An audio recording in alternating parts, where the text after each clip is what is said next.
What's up, everybody, and welcome to the Reaction Lounge, the place where the truth hits different. This isn't your average reaction channel. We don't just watch what's going on. We break it down. We connect the dots, uncover the stories nobody else dares tell, and pull the curtain back on the drama, the headlines, and the hidden truths shaping the stories you think you know. Here, every moment matters. Every quote gets dissected. Every scene gets replayed until the truth is crystal clear. Whether it's courtroom chaos, celebrity scandal, reality TV betrayal, or the fall of an empire, if it's messy, powerful, and unforgettable, you'll find it right here in the Reaction Lounge. So, take a seat, crew. This is where receipts meet reality, where emotion meets evidence, and where no story escapes the breakdown. Because at the Reaction Lounge, we don't just react, we reveal. The courtroom shock that ended the Brown family's empire once and for all. Judge rules Kody and Robyn ordered to pay $5.6 million after hidden LLC exposed. That's not rumor. That's the official verdict, read aloud before a stunned courtroom and a speechless audience. Picture the scene, the federal courthouse in Flagstaff, Arizona. Reporters packed shoulder to shoulder in the gallery. Fans of the Sister Wives franchise lined up around the block, clutching signs, phones, and homemade posters reading "Justice for Christine and Janelle." Inside, every seat is taken. The air is so thick with tension you can feel it through the screen. And then, bang, the judge's gavel drops. On the matter of Brown versus Brown, the judge says, voice steady, eyes locked on Kody and Robyn. This court finds the defendants liable for breach of fiduciary duty, financial misconduct, and intentional infliction of emotional distress.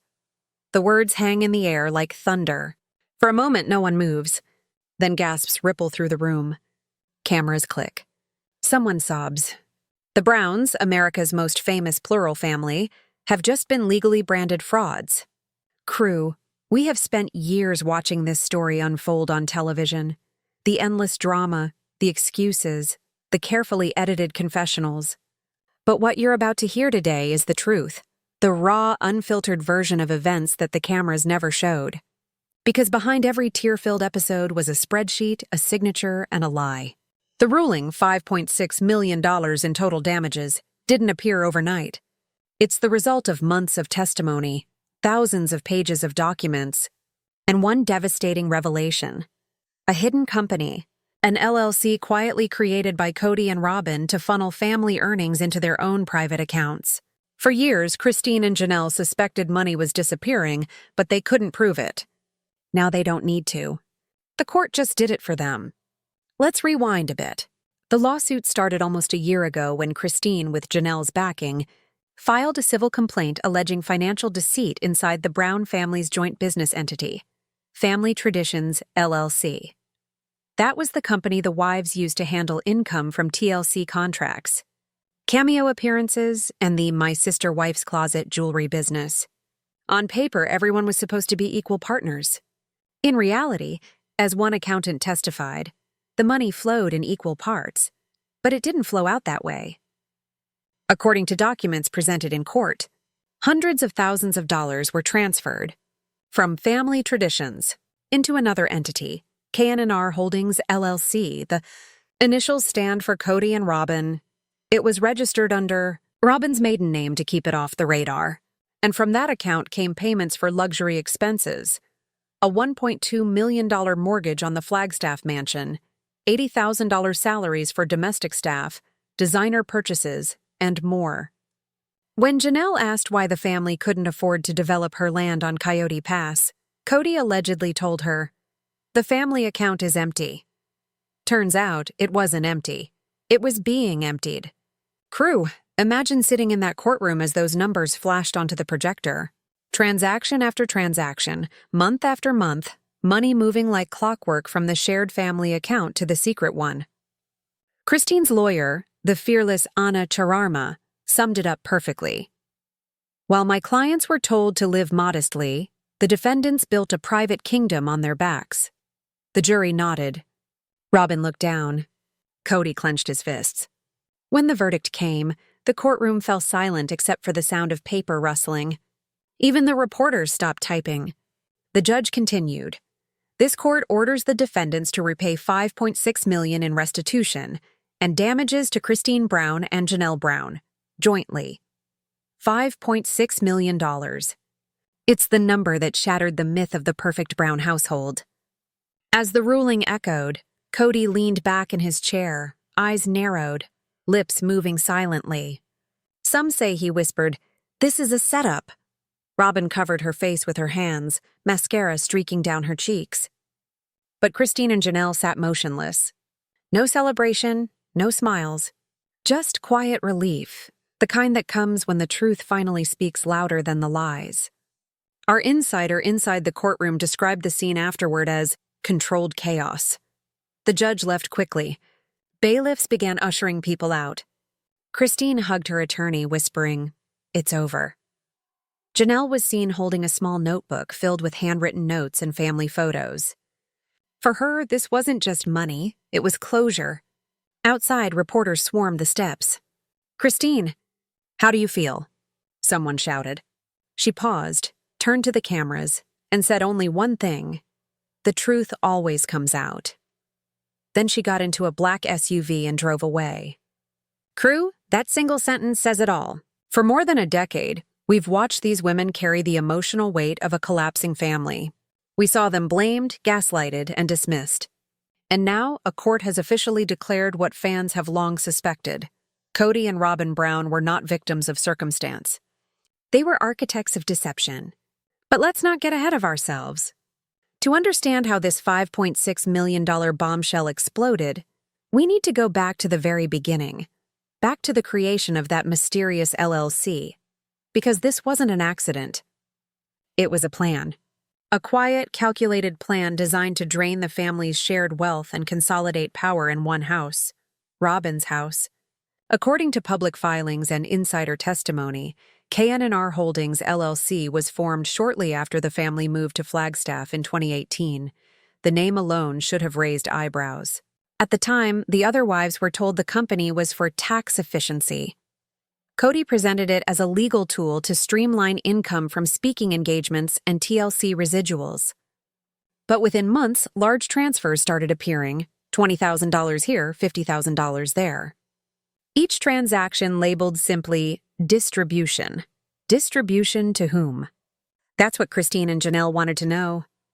When they asked, Kody reportedly told them it was family business and that they should trust the process. Classic deflection. The same pattern we've seen on TV every season. Trust me, don't ask questions. Be loyal. Except this time it wasn't about feelings, it was about finances. By 2020, the transfers had grown larger. That same year, Robyn's home underwent a full renovation. New landscaping, imported fixtures, even a luxury playroom for the youngest kids. Meanwhile, Janelle was living in an RV on undeveloped land. The contrast became impossible to ignore. That's when Christine reached her breaking point. According to her court statement, she began quietly documenting every discrepancy she noticed: missed payments, unexplained withdrawals, and invoices addressed to KN&R Holdings LLC. She compiled them into a binder and took them to an attorney. That binder became Exhibit A in the case that would later dismantle the Brown Empire. When Anna Chararma took the case, she promised Christine and Janelle one thing: we will follow the money. And follow it she did, all the way to the hidden accounts, the fake expense reports, and the incriminating emails between Kody and a Flagstaff accountant. In one message entered into evidence, Kody wrote, "Move the funds before the next TLC payment posts. We'll square it later." The accountant replied, "Understood. KN&R Holdings will receive the transfer tomorrow." That email was the smoking gun. Crew, this is why the verdict hit so hard. It wasn't built on speculation or emotion. It was built on paper trails and signatures. For the first time, Kody's authority was measured not by his sermons on patriarchy, but by bank records. And the numbers don't lie. As Part 1 closed, years of being dismissed as emotional, dramatic, or disloyal, wiped away by a single ruling. The judge didn't just award them money, he gave them validation. But this verdict is only the beginning. Because the documents that surfaced during this trial reveal something even deeper. something that could implicate not just Kody and Robyn, but TLC itself. Payments that appear to have been rerouted through production accounts, signed under pseudonyms and deposited into that same mysterious LLC. If proven true, this could open an entirely new chapter. Brown v. TLC. So buckle up, crew. In the next part, we'll break down exactly how KN&R Holdings was created, who helped set it up, and how the family's fortune vanished into thin air. The financial web is more complex and more scandalous than anyone realized. For now, remember this. Justice might move slowly, but it never stops. The Browns built their empire on faith and family. They lost it to greed and secrecy. When the verdict papers hit the clerk's desk, one name jumped out in bold type: KN&R Holdings, LLC. Those 4 letters, K for Kody, N for nothing obvious, and R for Robyn, would become the shorthand for everything that went wrong inside the Brown empire. To the jury, it was a simple company registration. To the crew, it was the vault that hid the truth. Our insider inside the courthouse told us that once the prosecution pulled that thread, everything else unraveled. Family Traditions LLC, the company all 4 wives and Kody had used for show income, was supposed to be transparent. Each wife received quarterly statements, all handled by an outside accountant. But beginning in late 2018, line items began disappearing from those reports. Christine noticed first, a $30,000 appearance payment from TLC that never reached the joint account. When she asked, Kody brushed it off. The network adjusted our taxes.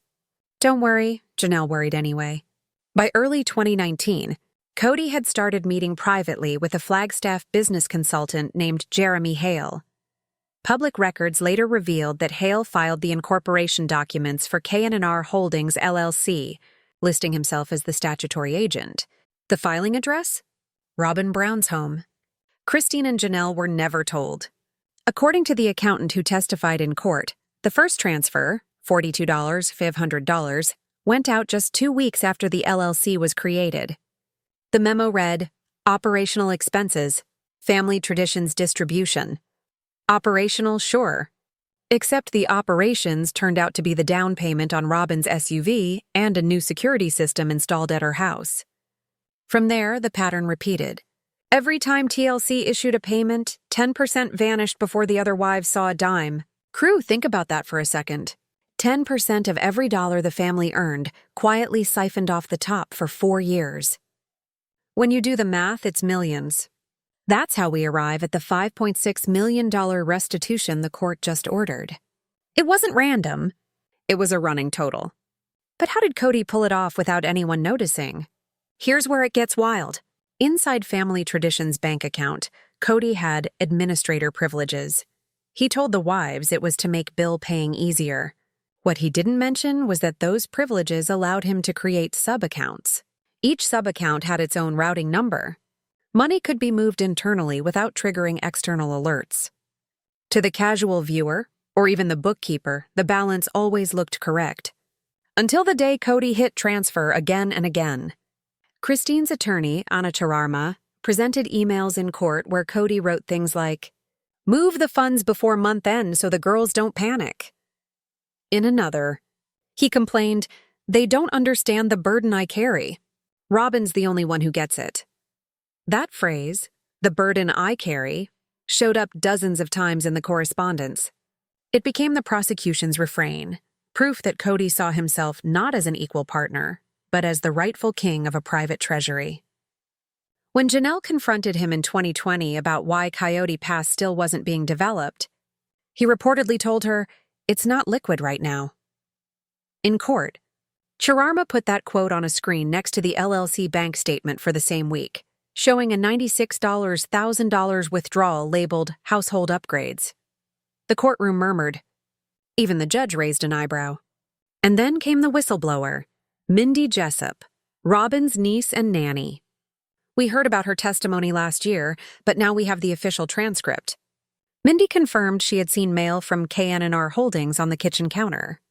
She recognized the company logo and watched Kody sign checks with the notation, "business consulting fee." When asked in court what that meant, Mindy replied, It meant paying himself for being himself. The jury laughed. Kody didn't. Crew, the arrogance here is breathtaking. The man built a company to pay himself from his own family's income and then called it consulting. It's one thing to make a bad investment. It's another to create a shell game around your wives and children. Financial experts testifying called KN&R Holdings a pass-through entity with no employees and no deliverables. In plain English, that means it did nothing except receive and disperse money. When asked why it existed, Kody claimed it was for tax planning and future investments. But no tax returns for the LLC were ever filed. Not one. What the prosecution found instead were hundreds of Venmo and PayPal payments linking KN&R Holdings to Robyn's personal accounts. Some labeled kids' expenses, others gifts. Among those transactions were purchases from luxury brands, a $12,000 charge for a home theater installation, and even a $2,500 payment to a wedding planner in Utah, months after Christine's divorce party went viral. In the courtroom, Christine shook her head. The jury took notes. Now, you may wonder where TLC fits into this. That's where things get complicated. Evidence suggests that some of the network's episode bonuses were routed directly into KN&R Holdings. The contracts listed the company as talent representative of record. That technical wording allowed payments to bypass family traditions entirely. According to Anna Sharma, TLC paid the family. Kody and Robyn made sure only they collected. During cross-examination, Robyn tried to play innocent. She claimed she signed whatever Kody asked her to. Sharma handed her a copy of an email Robyn sent in 2019 to a production manager. Please route future payments through KN&R. We're streamlining our accounts. That one line buried her. You could hear a pin drop when the jury read it on the screen. Let's stop here, crew, because this is where the story moves from greed to strategy. Kody wasn't just stealing. He was reshaping the power structure of the family. Money equals control. By starving Christine and Janelle of funds while lavishing Robyn with comfort, he created a hierarchy disguised as faith. He called it stewardship. The court called it fraud. One of the most damning witnesses was a retired accountant named Laura Chavez, who, until 2020, had handled bookkeeping for family traditions. She testified that whenever she asked for receipts from Kody or Robyn, she was told, "Those are private expenses." When she insisted on documentation, her contract was terminated. She ended her testimony by saying, "I should have spoken up sooner." The judge nodded in agreement. Outside the courtroom, fans began calling the scandal the Hidden Holdings case. Social media exploded with hashtags like #Justice for Janelle and #Brown Family Fraud. Even former crew members from the show came forward with stories about unpaid bonuses and special arrangements made through Robyn's assistant. For the first time, the public saw the pattern not as drama for ratings, but as a corporate scheme disguised as reality TV. By the time Part 2 of the trial began, Kody looked drained. Gone was the swagger from Season 1. Gone was the golden curl and the easy smile. He sat stone-faced as the prosecution read out the ledger entries one by one. When asked if he understood the charges, he said, "I understand that they're trying to destroy me." The judge replied, "No, Mr. Brown, the evidence destroyed you." Crew, that line will go down in reality TV history. You could feel the collective exhale from every fan who ever watched a wife get talked down to on camera. This wasn't just a legal case. It was symbolic justice for years of silencing and manipulation. After that session, Anna Sharma spoke to reporters on the steps of the courthouse. She said, "This case was never about hatred or revenge. It's about truth and transparency. My clients worked for a dream. The defendants turned that dream into a bank account." Christine stood beside her, tears in her eyes, nodding quietly. Janelle added, "We just wanted to be seen. Now we are. So where does the money trail lead next?" According to court records we obtained, there's still an ongoing forensic audit. Investigators are digging into properties in Nevada and Utah registered under assumed names linked to Kody's extended family. One LLC called Desert Horizon Ventures shares a mailing address with KN&R Holdings. If those connections hold, the $5.6 million could just be the beginning of something much bigger. Before we wrap this segment, crew, let's connect the dots between money and power. Every transfer was a decision. Every decision was a betrayal. And every betrayal was covered by a smile on camera and the words, "We're one big family." That illusion is gone now. What remains is a paper trail and a verdict. In the next part, we'll dive into the testimonies that brought this scheme to light. Mindy Jessup, the accountants, and even a former TLC producer who decided to speak up. Their words didn't just prove fraud, they exposed a culture of control that went far beyond bank accounts. What they revealed left the jury in tears and the defendants speechless. So don't go anywhere. The real explosion comes next. Crew, if. Part 2 showed us how the money disappeared. Part 3 is where we finally hear the voices of the people who lived through it. The testimony phase of the trial wasn't just about facts, it was about truth. And truth has a sound. It trembles, it cracks, it echoes in a silent courtroom until no amount of spin can drown it out. The first witness called to the stand was the woman who changed everything, Mindy Jessup. You remember her, the quiet nanny, the one Robyn once called family. Now she was under oath, sitting just 20 feet from Kody and Robyn Brown. The courtroom went silent when she entered. No camera flashes, no whispers, just the slow shuffle of her heels on the tile floor. Even the judge looked up, curious. She took the stand, straightened her blazer, and swore to tell the truth. What came next would shake the Brown family to its core. According to the official transcript, Anna Chararma began gently. "Miss Jessup, how long did you work for the defendants?" Mindy replied, "On and off for years, but full-time from late 2019 to mid-2022. And during that time," Chararma continued, "did you witness financial or personal matters concerning the defendants that you believe are relevant to this case?" Mindy took a breath. "Yes, many." From that moment, you could feel the energy shift. What she said next turned this from a financial case into a moral reckoning. She described how money would arrive from TLC, how Robyn would print out the deposit receipts and place them in a red folder marked Household. But that folder never made it to the family traditions office. Instead, Kody would take it to his upstairs study and shred the paperwork after transferring funds online. "I used to hear the shredder late at night," Mindy said. "He'd say he was organizing tax records, but I saw him feeding documents through for hours." The jury sat motionless, pens frozen. Even Robyn couldn't meet her niece's eyes. Then came the emotional bombshell. Mindy revealed that she had once confronted Robyn privately about the transfers. "I asked her why the money from the show wasn't going into the family account," Mindy said. "She told me, because the family can't be trusted with it. Kody and I are protecting everyone from themselves." Crew, let that sink in. Protecting everyone from themselves. The arrogance of that statement left the room buzzing. Kody and Robyn had rebranded theft as guardianship. Chararma pressed further. "Miss Jessup, did you see evidence that other family members were struggling financially during this time?" "Yes," Mindy said. "Christine was selling her handmade furniture to pay for her move to Utah. Janelle was living in an RV with no air conditioning in the middle of summer. Meanwhile, Robyn was having packages delivered every other day: clothes, home decor, electronics."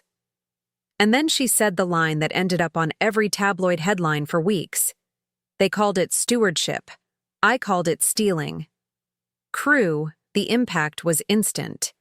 The courtroom gasped. Kody's attorney objected, claiming the comment was editorial.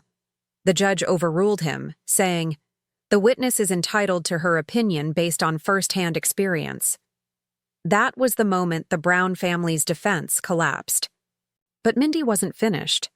When asked about her $80,000 annual salary, she explained that her payments came directly from KN&R Holdings, not family traditions. Chararma asked, "Did you understand what KN&R Holdings was?" Mindy nodded. It was Kody and Robyn's private company. I asked once why I wasn't paid by the family account, and Robyn said, "It's simpler this way." Did that seem normal to you? No, but by then, nothing did. Crew, by this point, the jury wasn't even taking notes. They were just staring. The story was too surreal to process, like something out of a movie. But Mindy wasn't the only one. After she stepped down, another witness took the stand. A name that no one expected to see on the list. Laura Chavez, the former bookkeeper for Family Traditions LLC. If Mindy told us what happened behind closed doors, Laura showed us the paper trail to prove it. She brought spreadsheets, emails, and internal memos. And what she revealed confirmed every suspicion Christine and Janelle ever had. According to Y. Chavez in 2020 alone, over $890,000 was transferred from Family Traditions to KN&R Holdings. The transfers were labeled as consulting, business expansion, and emergency family fund. Chavez testified that she questioned the entries repeatedly, but was told by Kody to stop overanalyzing family matters. When she insisted on seeing invoices, she was fired within 2 weeks. Chararma asked, "Did you ever receive receipts or contracts to justify those payments?" Chavez shook her head. "No. I was told the receipts were private. That's when I knew something was wrong." One of those private receipts was later revealed to be for a $45,000 jewelry order from an online boutique, paid directly by KN&R Holdings. The recipient's name? Robyn Brown. When Chararma projected the receipt on the courtroom screen, Robyn visibly flinched. Kody glared at the floor. "Crew, that's what we call receipts that matter." The next witness brought a completely different kind of evidence in: emotion. Christine Brown herself. She didn't testify for money or sympathy. She testified to reclaim her dignity. Christine described years of confusion and frustration, signing contracts she never saw, being told she couldn't access the family account, and watching her children struggle while the mansion across town kept getting upgrades. When asked how she felt learning about the secret LLC, she said quietly, "It made sense. Everything finally made sense. The gaslighting, the guilt trips, the coldness, it all led back to control. They weren't just taking our money, they were taking our power." That single sentence broke through whatever defense the Browns had left. The audience wiped tears. Even one juror looked visibly shaken. Next came Janelle, who brought her own brand of quiet strength to the stand. She walked up to the stand with a folder under her arm, the same one she'd carried for months on the show, filled with bills and notes about Coyote Pass. Inside were copies of text messages and emails she'd saved. When Chararma asked what they were, Janelle said, "Proof that I kept asking questions and proof that I kept being lied to." She read one aloud. "Janelle, don't worry about the books. I'll handle it." Kody, April 2019. Then another. "Robyn says we're low on funds again. You need to postpone the builder." July 2020. On the screen behind her, the prosecution displayed the bank statement from that same week. A $62,000 purchase at a luxury furniture store. Janelle looked up from her papers. Her voice didn't crack, but her hands shook slightly. "I guess we weren't low on funds after all." Crew, if justice had a sound, that was it. By the time the testimonies ended, Kody's defense attorney looked defeated. He tried to argue that these were emotional misunderstandings and that Kody's intent was never malicious. But intent doesn't erase evidence. The jury had seen enough. Before court adjourned that day, something unexpected happened. As Mindy was leaving the stand, Christine stood up from her seat. They locked eyes across the aisle. For a moment, everything was still. No judge, no jury, no lawyers. Just two women who had lived in the same house and now stood on opposite sides of the truth. Then Christine nodded, a silent thank you. Mindy smiled through tears. That single exchange said more than any testimony ever could. Outside the courthouse, fans erupted. News vans lined the street.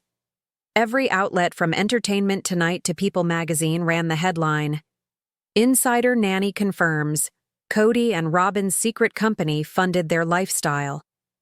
But behind the headlines was something deeper, a collective sigh of relief. For years, viewers had suspected manipulation, but now they had proof. The Sister Wives saga was no longer reality TV.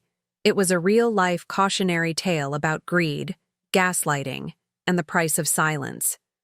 As Part 3 closes, remember this.